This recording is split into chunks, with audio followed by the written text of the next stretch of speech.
ಎಲ್ರಿಗೂ ನಮಸ್ಕಾರ. ಕೆಲವೊಂದು ಹಬ್ಬಗಳು ಮತ್ತು ಕೆಲವೊಂದು ದಿನಗಳು ಹೆಚ್ಚಿನ ಪ್ರಾಮುಖ್ಯತೆಯನ್ನು ಪಡೆಯುತ್ತೆ.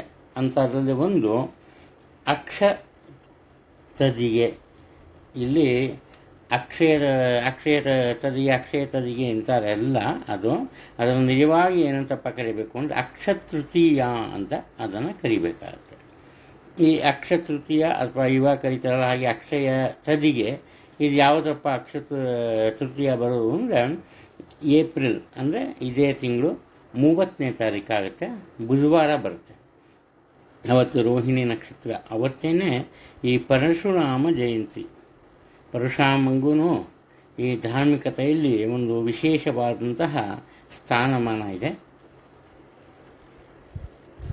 ಪರಶುರಾಮ ಹುಟ್ಟಿರೋದೇ ಅಕ್ಷಯ ತದಿಗೆ ದಿನ. ಇವನು ಈ ಪುರಾಣ ಪುಣ್ಯಕಥೆಗಳ ಒಂದು ಹಿನ್ನೆಲೆ ಅಥವಾ ಅನುಸಾರವಾಗಿ ಜಮದಗ್ನಿ ಮತ್ತು ರೇಣುಕಳ ಮಗ ಈ ಪರಶುರಾಮ. ಹಲವಾರು ಕಾರಣದಿಂದ ಪರಶುರಾಮ ಏನಪ್ಪ ಮಾಡ್ತಾನೆ ಅಂದರೆ ಈ ಕ್ಷತ್ರಿಯ ಕುಲವನ್ನು ನಾಶ ಮಾಡೋದಕ್ಕೆ ತೀರ್ಮಾನವನ್ನು ಮಾಡ್ತಾನೆ. ಅವನಿಗೆ ಗೊತ್ತಿರುತ್ತೆ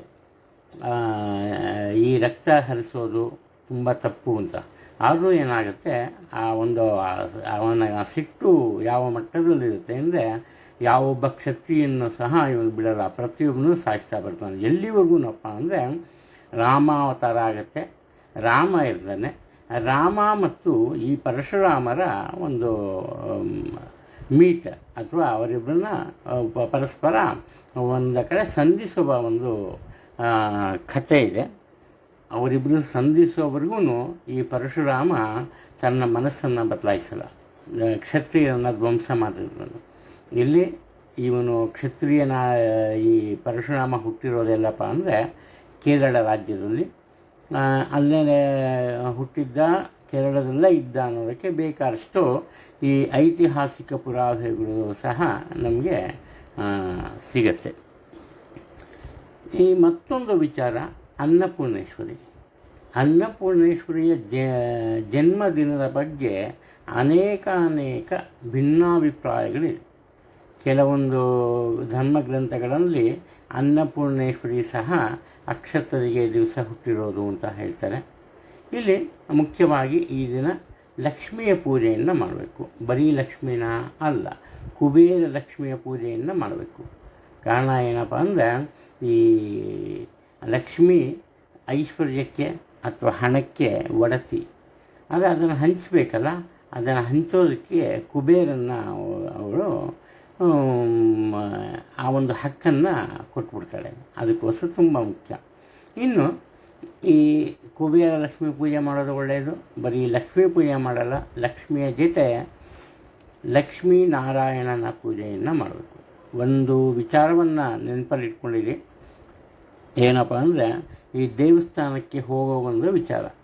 ಎಷ್ಟೋ ಮನೆಗಳಲ್ಲಿ ಗಂಡ ಹೆಂಡತಿ ಇಬ್ಬರು ದೇವಸ್ಥಾನಕ್ಕೆ ಹೋಗ್ತಾರೆ, ಆದರೆ ಗಂಡ ಒಂದು ಸಲ ಹೋಗ್ತಾನೆ, ಹೆಂಡತಿ ಒಂದು ಸಲ ಹೋಗ್ತಾರೆ.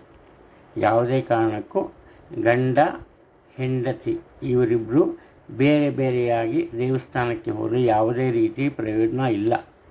ಸಾಧ್ಯವಾದಷ್ಟು ದಂಪತಿಗಳು ಒಟ್ಟಿಗೆ ಹೋಗಿ ಆ ದೇವಸ್ಥಾನದಲ್ಲೇ ಪೂಜೆ ಸಲ್ಲಿಸೋದು ಅಥವಾ ಸುಮ್ಮನೆ ಆರತಿ ತೊಗೊಂಡ್ಬಂದರೂ ಕೂಡ ಅದರಿಂದ ತುಂಬ ಉಪಯೋಗ ಇದೆ. ಈ ಕಾರಣದಿಂದ ಈ ದಿನ ಬರೀ ಲಕ್ಷ್ಮಿಯನ್ನು ಅಥವಾ ಕುಬೇರನನ್ನು ಪೂಜಿಸೋದಲ್ಲ, ಲಕ್ಷ್ಮೀ ನಾರಾಯಣರ ಪೂಜೆಯನ್ನು ಮಾಡಬೇಕು. ನಾರಾಯಣ ಅಂದರೆ ವಿಷ್ಣುವಿನ ಒಂದು ಸ್ವರೂಪ.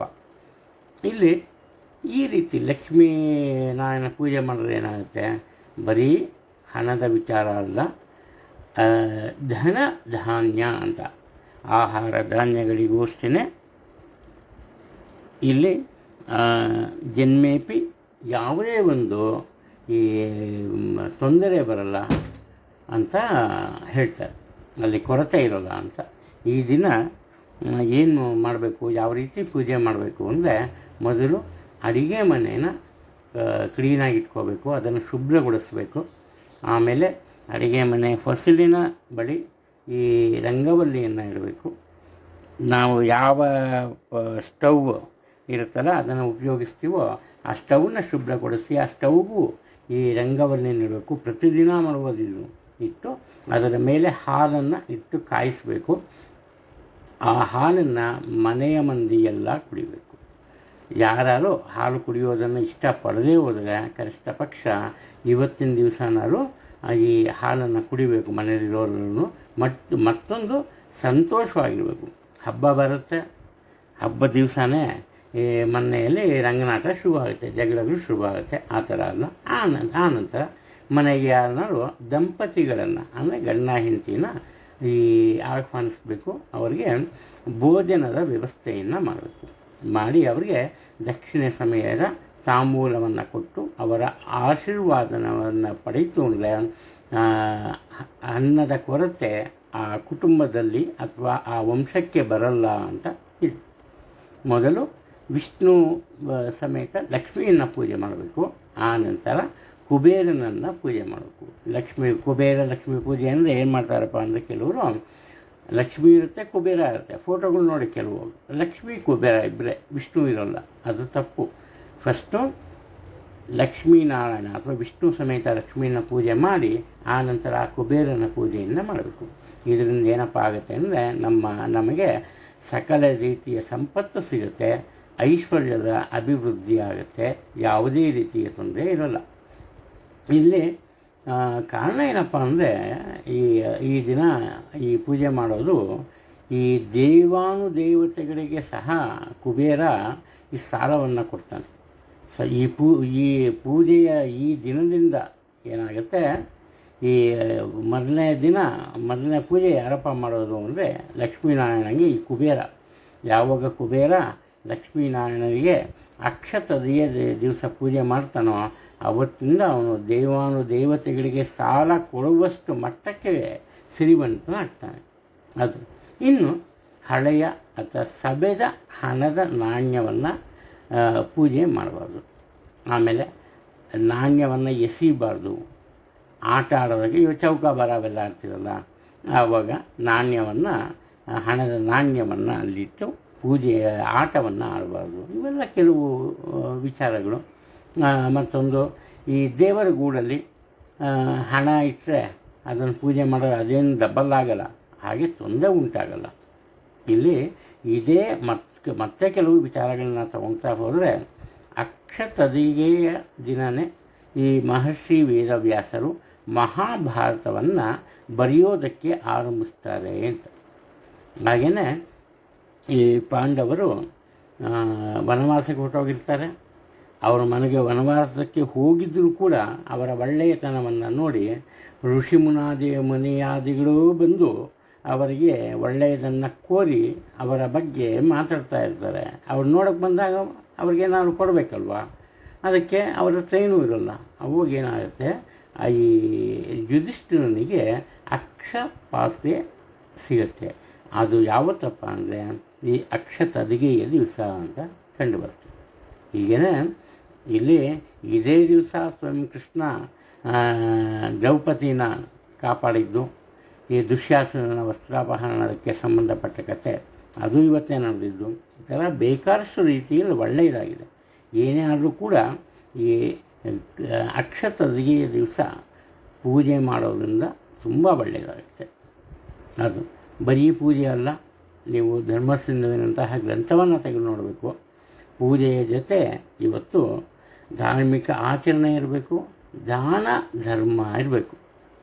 ಈ ದಾನ ಧರ್ಮ ಏನು ಕೊಡೋದು ಅಂದರೆ ಏನು ಬೇಕಾದ್ರೂ ಕೊಡ್ಬೋದು. ಇವಾಗ ಹೊಸದಾಗಿ ಈ ಚಿನ್ನ ಬೆಳ್ಳಿ ಕೊಡ್ತಾರೆ, ಅದೊಂಥರ ಅಭ್ಯಾಸ ಆಗಿದೆ ಇವಾಗ. ಈ ಚಿನ್ನ ಬೆಳ್ಳಿ ಕೊಳ್ಳೋರು ಏನು ಮಾಡಬೇಕು ಅಂದರೆ ಫಸ್ಟು ಅದನ್ನು ತೊಗೊಂಡೋಗ್ಬಿಟ್ಟು ಮನೆಯಲ್ಲಿ ಈ ಪೂಜಾ ಸ್ಥಳ ಇರ್ತಲ್ಲ, ಕುಲದೇವರು ಇರ್ತಲ್ಲ, ಅಲ್ಲಿ ಇಟ್ಬಿಟ್ಟು ಅದಕ್ಕೆ ನಮಸ್ಕಾರ ಮಾಡಿ ಆಮೇಲೆ ಹಾಕ್ಕೋಬೇಕು. ಅದು ಅಕ್ಷತದಿಗೆಯ ದಿನ. ಇದು ತುಂಬ ಮುಖ್ಯ. ಆಮೇಲೆ ಒಂದು ಒಳ್ಳೆಯ ವ್ಯವಹಾರಗಳನ್ನು ಆರಂಭ ಮಾಡೋದಕ್ಕೂ ಇವತ್ತು ತುಂಬ ಒಳ್ಳೆಯದಾಗಿದೆ ಈ ದಿನ. ಅದರಿಂದ ಎಲ್ಲ ರೀತಿಯಲ್ಲೂ ಅಕ್ಷತದಿಗೆಯ ದಿವಸ ಪೂಜೆ ಮಾಡಬೇಕು, ಜೊತೆಗೆ ದಾನ ಧರ್ಮವನ್ನು ಮಾಡಬೇಕು. ಯಾವಾಗ ದಾನ ಧರ್ಮವನ್ನು ಮಾಡ್ತೀವೋ ಇವತ್ತಿನ ದಿನ ಅದರ ದುಪ್ಪಟ್ಟು ಫಲಗಳು ನಮಗೆ ಸಿಗುತ್ತೆ. ಇದೆ ಈ ಅಕ್ಷತದಿಗೆಯ ವಿಚಾರ. ಇವತ್ತು ಏನೇನು ದಾನ ಮಾಡ್ಬೋದು, ಏನು ಬೇಕಾದ್ರೂ ಕೊಡಿ. ಇವಾಗ ಕೆಲವ್ರಿಗೆ ಬುಕ್ಸ್ ತೊಗೊಂಬಕ್ಕೆ ಆಗಲ್ಲ ಪಾಪ, ಕೆಲವ್ರಿಗೆ ಕಷ್ಟ ಇರುತ್ತೆ. ಅಂಥವ್ರಿಗೆ ಬುಕ್ಸ್ ತಂದುಕೊಡಿ, ಒಂದು ಪೆನ್ ತಂದುಕೊಡಿ, ಆಯಿತಾ. ಇನ್ನು ಎಲ್ಲೋ ಹೋಗ್ತಾ ಇರ್ತೀರಿ, ನೀವು ನೋಡಿರ್ಬೋದು ಈ ಕ್ಯಾಂಟೀನ್ಗಳ ಮುಂದೆ ನಾವೆಲ್ಲ ಹೋಗಿ ಒಳಗಡೆ ಖುಷಿಯಾಗಿ ತಿಂತಾ ಇದ್ರೆ ಆಚೆ ಕಡೆ ಪಾಪ ಒಂದು ಲೋಟ ಕಾಫಿಗೂ ದುಡ್ಡಿಲ್ಲ ಕಾಯ್ತಾ ಇರ್ತಾರೆ ಜನ. ಅಂಥವ್ರಿಗೂ ಕೊಡಿಸಿ, ಊಟ ಅದು ಕೊಡಿಸಿ. ಇಲ್ಲಿ ದೈವ ಮಾನುಷ ರೂಪೇಣ ಅಂತ ದೇವರು ಮನುಷ್ಯನ ರೂಪದಲ್ಲಿ ಬರ್ತಾನೆ.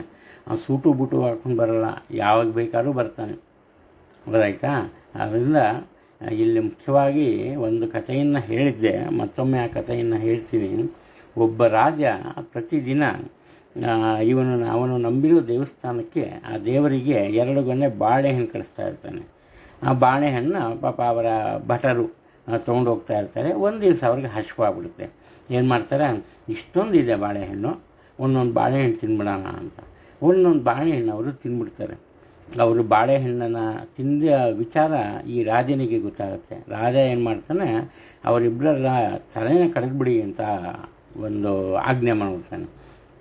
ಮಾರನೇ ದಿವಸ ಬರುತ್ತೆ, ಅವರಿಬ್ಬರನ್ನ ಕರ್ಕೊಂಡೋಗ್ಬಿಟ್ಟು ಇನ್ನೇನು ತಲೆ ಕಡಿಬೇಕು. ಅವಾಗ ರಾಜ ಓಡಿ ಬರ್ತಾನೆ, ಬೇಡ ಬೇಡ ಏನು ಮಾಡಬೇಡಿ ಅವರಿಗೆ ಅಂತ.